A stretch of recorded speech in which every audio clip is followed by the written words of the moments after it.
جائیں, کہیں کہ ہمارا رب اللہ ہے, پھر اس پر جم جائیں. ان پر فرشتوں کا نزول ہوتا ہے. نہ کوئی غم کرو نہ خوف, خوشیاں مناؤ جنت کی جس کا تم سے وعدہ کیا گیا تھا. اللہ کی ربوبیت پر اطمینان جب انسان کو ہو جاتا, میرا رب اللہ ہے, ربی اللہ, انسان کے لیے نہ کوئی کھٹکا, نہ کوئی خطرہ, نہ کوئی خوف, نہ کوئی حزن. جو کچھ ہو رہا ہے کس کے اذن سے ہو رہا ہے؟ اللہ کے اذن سے. اللہ کے اذن کے بغیر پتا تک نہیں ہلتا.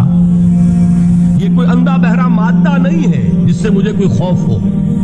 اندھا بھینسا چلا آ رہا ہو اس سے تو ڈرنے کا ہر انسان کو ڈرنا چاہیے, نہ معلوم کس کو ٹکر مار دے. لیکن نہیں, اس کائنات کو چلانے والا ایک سمیع و بصیر خدا ہے. وہ جو میرا دوست ہے, میرا ولی ہے. اللہ ولی الذین آمنوا یخرجہم من الظلمات الی النور. اللہ اہل ایمان کا ولی ہے, ساتھی ہے, پشت پناہ ہے, مددگار ہے, حمایتی ہے. بتائیے جسے یقین ہو جائے کہ اللہ میرا مددگار, اللہ میرا محافظ, اللہ میرا پشت پناہ, اللہ میرا حمایتی, اس کے لیے کوئی خوف ہوگا؟ اس سے کوئی ڈر ہوگا؟ میں مثال دیا کرتا ہوں ایک بہت سادہ پنجاب کے دیہات کی. تو بڑا چودھری ہے اور کوئی غریب کسان ہے. اس غریب کسان کے جانوروں کو ہر وقت اندیشہ ہوگا چوری کا. کوئی میری بھینس کھول کر نہ لے جائے, کوئی میرا بیل کھول کر نہ لے جائے. لیکن جس کے بارے میں یہ سب کو معلوم ہو کہ وہ جو بڑا چودھری ہے وہ اس کا دوست ہے, اس کی بچیا کو کوئی خوف ہوگا؟ اس کی بھینس پر کوئی ہاتھ ڈالے گا؟ اسے کوئی اندیشہ ہوگا؟ نہیں. کیوں؟ کہ وہ بڑا چودھری, بڑا اس کا یہاں کا سردار, جاگیردار, سب کو معلوم ہے وہ میرا دوست ہے, کوئی میرے خلاف اقدام نہیں کر سکتا. اس دنیا میں یہ چھوٹی سی بات اگر آپ کے دلی اطمینان اور سکون کا باعث بن سکتی ہے تو ذرا تصور کیجئے. میں لفظ تصور استعمال کروں گا صرف اس لیے کہ اس کا ہم جس کو کہتے ہیں ادراک اور شعور کر نہیں سکتے, اگر کے ساتھ کر سکتے. اگر یقین ہو کہ اللہ میرا مددگار اور یقین ہو کہ اللہ ہر آن میرے ساتھ ہے, پھر کوئی خوف, کس کا خوف؟ کوئی شے اللہ سے بالا تر ہے؟ کوئی قوت اس سے زیادہ طاقتور ہے؟ کوئی اس کے ارادے کو بدلنے والا ہے؟ کوئی اس کی مشیت کے آڑے آنے والا ہے؟ یہی بات ہے جو حضور نے فرمائی. یہ ایمان کا حاصل ہے لب لباب. کہ دیکھو اچھی طرح اس بات کو ذہن نشین کر لو, اگر تمام انسان مل کر تمہیں کوئی نقصان پہنچانا چاہے نہیں پہنچا سکتے, مگر جو کچھ اللہ نے لکھ دیا ہو. اور تمام انسان مل کر تمہیں کوئی نفع پہنچانا چاہے نہیں پہنچا سکتے, مگر وہ شے جو اللہ نے طے کر دی. آپ پھر میں کہوں گا ذرا طاری کیجئے, اسے فرض کیجئے, اسے سوچئے.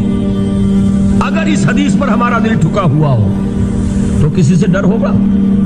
یہ مجھے نقصان نہ پہنچا دے, یہ میری رپورٹ خراب نہ کر دے, یہ میری انکریمنٹ نہ رکوا دے, یہ میرا یہ نہ بگاڑ دے, یہ میرا یہ نقصان نہ پہنچا دے. اس کا ڈر, اس کا ڈر, اس کا خوف, اس کی خوشامد, اس کے لیے جا کر طرح طرح سے اپنی عزت نفس کو ذلیل کروانا اس کے سامنے. یہ سب کچھ کیوں کرتا ہے انسان؟ جب سمجھتا ہے کہ اس کے ہاتھ میں میرا کوئی نفع ہے, اس کے ہاتھ میں میرے لیے کوئی ضرر ہے, یہ مجھے کوئی غضب پہنچا سکتا ہے, یہ مجھے کوئی نقصان پہنچا سکتا ہے, یہ میرا کوئی کام بنا سکتا ہے, یہ میری کوئی ضرورت پوری کر سکتا ہے. اسی کا نام شرک ہے. جہاں آپ نے یہ سمجھا کہ غیر اللہ کے اندر کوئی طاقت موجود ہے, وہی شرک ہے. بتوں سے تجھ کو امیدیں, خدا سے نومیدی, مجھے بتا تو صحیح اور کافری کیا ہے. شرک تو یہ ہے جس پر بھی تمہیں یہ خیال ہے. کلمہ ہے یہ کلمہ سوم, لا حول ولا قوت الا باللہ. ذرا اس پر دل کو کبھی اگر آپ تصور کریں, پھر فرض کریں, دل ٹھک جائے اس پر, کوئی طاقت نہیں.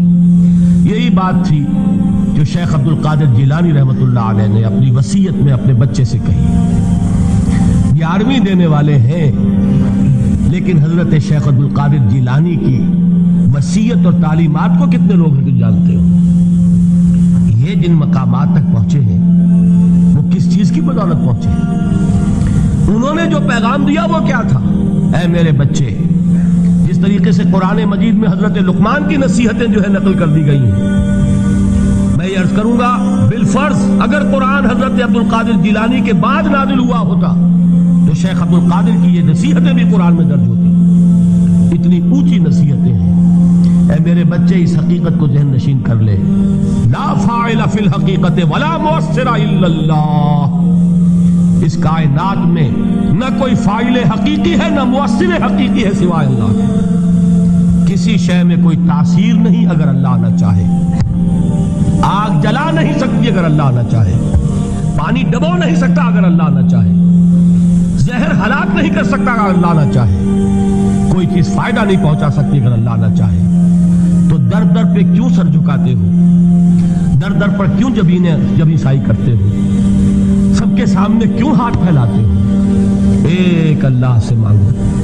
ایک اللہ کے سامنے زمین پر اپنی جبین رکھو. لا فاعل فی الحقیقت ولا مؤثر الا اللہ. نظر آتا ہے ہمیں کہ پانی پیاس بجھا دیتا ہے. پیاس بجھانے کی صلاحیت پانی میں نہیں ہے، اللہ کے اذن سے. کھانا بھوک مٹا دیتا ہے. بھوک مٹانے کی صلاحیت کھانے میں نہیں ہے، اذن رب میں.